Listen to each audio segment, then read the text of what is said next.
Carl Sagan could not have predicted 2021, but he did see it coming.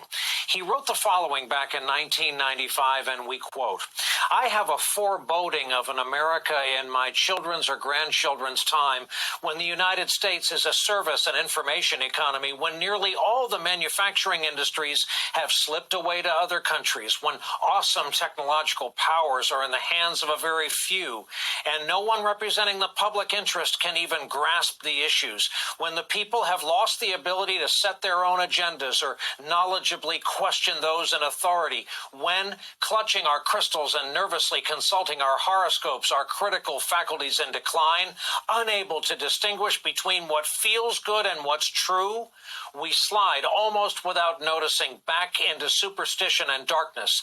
The dumbing down of America is most evident in the slow decay of substantive content in the enormously influential media, the 30-second sound bites now down to 10 seconds or less, lowest common denominator programming, credulous presentations on pseudoscience and superstition, but especially a kind of celebration of ignorance."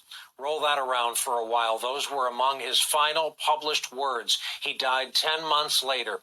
Here we are 25 years later, realizing just what he was trying to tell us back then.